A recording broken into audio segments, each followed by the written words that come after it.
Subscribe to this channel and press the bell icon to get notified for the latest tech videos. अस्सलाम वालेकुम YouTube. मेरा नाम है वासे और आप देख रहे हैं वासे टेक टिप्स।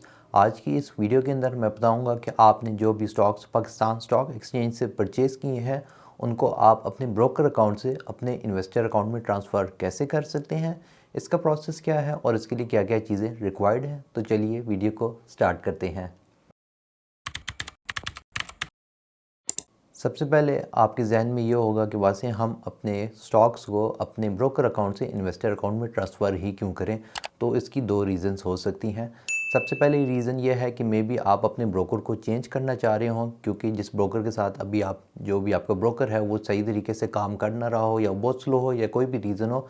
तो उस केस में सबसे पहले आपने अपने सारे स्टॉक्स या शेयर्स को अपने इन्वेस्टर अकाउंट में ट्रांसफ़र करने होते हैं। उसके बाद आप अपना ब्रोकर चेंज कर सकते हैं। सेकंड रीज़न ये होती है कि आप चाहते नहीं हैं कि आपके लाखों के जो भी स्टॉक्स हैं वो आपके ब्रोकर के अकाउंट में पड़े रहें। तो उस केस में आप उनको अपने इन्वेस्टर अकाउंट में रखना चाहते हैं, ताकि अगर कल को ब्रोकर ब्लैकलिस्ट या कुछ भी हो जाता है तो उस केस में आपके स्टॉक्स सेफ़ रहते हैं। तो ये दो रीज़न हो सकती हैं जिस वजह से आप अपने शेयर्स या स्टॉक्स को अपने इन्वेस्टर अकाउंट में ट्रांसफ़र करना चाहें। इसके अलावा मैं रेकमेंड करूँगा कि अगर आप ट्रेडिंग कर रहे हैं स्टॉक्स की, यानी आप डेली या वीक के अंदर स्टॉक्स वो बाय करते हैं फिर प्रॉफिट में सेल करते हैं, तो उस केस में आप उनको अपने इन्वेस्टर अकाउंट में ट्रांसफ़र ना कराएं, क्योंकि इन्वेस्टर अकाउंट में ट्रांसफ़र करने में और वापस भेजने में 3 से 4 दिन लग जाते हैं ओवरऑल। तो अगर आप लॉन्ग टर्म स्टॉक्स रखने हैं जिसके आपको डिविडेंड्स आएंगे, तो उस केस में आप उन ऐसे स्टॉक्स को अपने इन्वेस्टर अकाउंट में ज़रूर शिफ्ट करें। एनीवेज़, इसके लिए सिर्फ आपको दो चीज़ें रिक्वायर्ड होंगी। एक आपकी मशीन जिसमें PSX की एप्लीकेशन इंस्टॉल्ड हुई होगी, और इसी के अंदर आपने अपना जीमेल या आउटलुक जो भी आपने ब्रोकर को अपनी ईमेल दी थी वो अपने अकाउंट इसमें लॉगिन करना है, क्योंकि हम ईमेल के ज़रिए ही रिक्वेस्ट करते हैं। ज़्यादातर ब्रोकर्स को आप ईमेल करते हैं कि ये मेरे XYZ फंड्स हैं, इनको मेरे इन्वेस्टर अकाउंट में ट्रांसफ़र कर दो। तो चलिए अब लैपटॉप की तरफ बढ़ते हैं और मैं आपको पूरा प्रोसेस समझाता हूँ।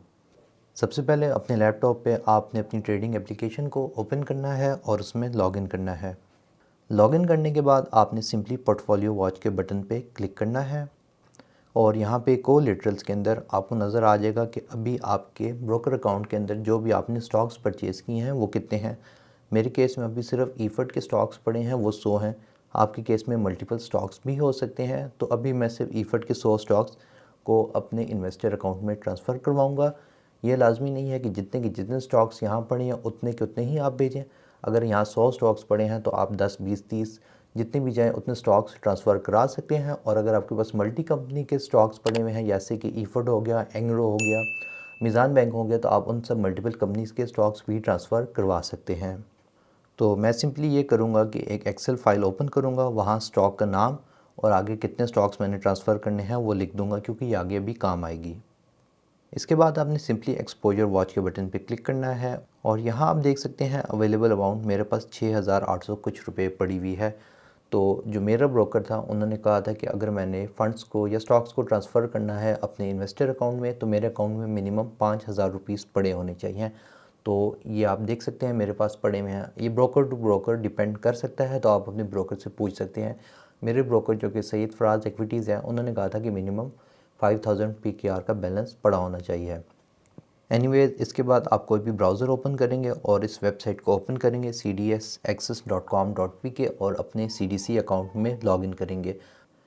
लॉगिन करने के बाद आपने लेफ़्ट साइड पे CDS पोर्टफोलियो के बटन पे क्लिक करना है। यहाँ पे आप देख सकते हैं अभी ये मेरा ब्रोकर अकाउंट दिखा रहा है जिसमें ईफर्ट के स्टॉक्स पड़े हुए हैं 100, और ऊपर मेरा ब्रोकर अकाउंट नंबर भी शो हो रहा है। तो ये ब्रोकर अकाउंट नंबर आपने अगेन एक्सेल फाइल को ओपन करना है और उसके अंदर लिख लेना है, क्योंकि ये हमें बाद में ज़रूरत पड़ेगा।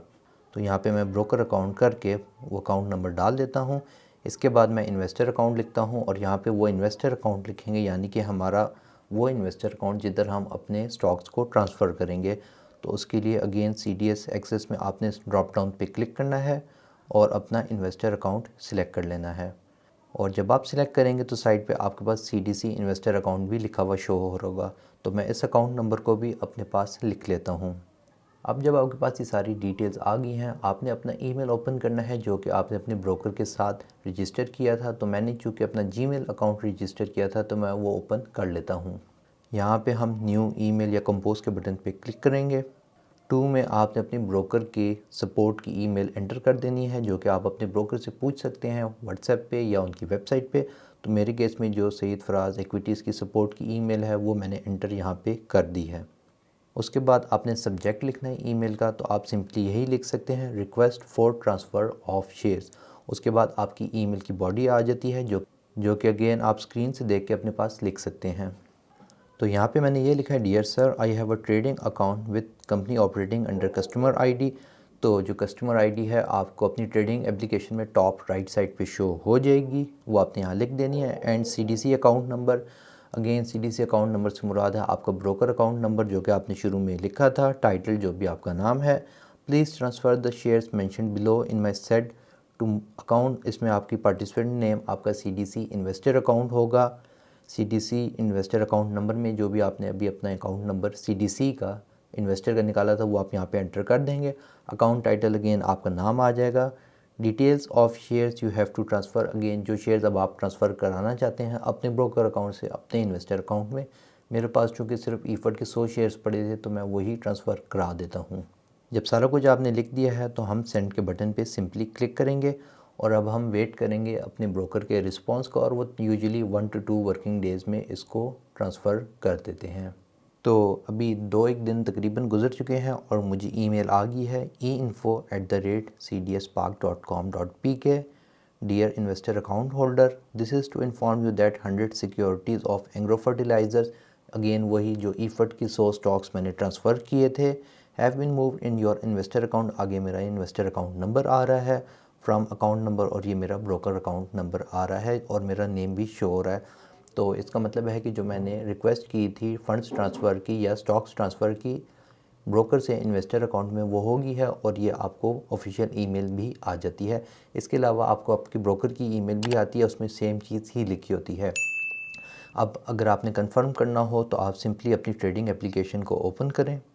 यहाँ पे अगर हम पोर्टफोलियो वॉच पे क्लिक करें तो अब आप देख सकते हैं कि कोलेटरल्स और ओपन पोजीशंस दोनों में ज़ीरो पड़े हैं, इसलिए क्योंकि हमने इन फंड्स को या स्टॉक्स को अपने ब्रोकर से अपने इन्वेस्टर अकाउंट में ट्रांसफ़र कर दिया है, तो उस वजह से यहाँ पे अब कुछ शो नहीं हो रहा। अगर मैं सीडीसी की वेब ऐप में दोबारा लॉगिन करूँ, सीडीएस पोर्टफोलियो पे क्लिक करूँ, तो आप देख सकते हैं जो मेरा सीडीसी इन्वेस्टर अकाउंट है उसके अंदर अब ईफर्ट के 100 स्टॉक्स भी आ गए हैं। तो इस तरीके से आप अपने ब्रोकर अकाउंट से अपने इन्वेस्टर अकाउंट में स्टॉक्स ट्रांसफ़र कर सकते हैं। मैंने ऑलरेडी वीडियो बनाई है कि आप अपने इन्वेस्टर अकाउंट से अपने ब्रोकर अकाउंट में फ़ंड्स को वापस या स्टॉक्स को वापस ट्रांसफ़र कैसे कर सकते हैं। अगर आप इंटरेस्टेड हैं उस वीडियो में, बॉक्स ऊपर आ रहा होगा और लिंक वीडियो के डिस्क्रिप्शन में भी मैं डाल दूँगा। अगर आपको ये वीडियो पसंद आई हो तो इसे लाइक करें, शेयर करें। अगर आपके पास इस वीडियो के रिलेटेड कोई भी क्वेश्चन है तो उसे नीचे कमेंट सेक्शन में ज़रूर लिखें, और अगर आपने मेरे चैनल को अभी तक सब्सक्राइब नहीं किया तो उसे भी ज़रूर कीजिएगा। That's all for today. Thank you for watching and as always stay safe.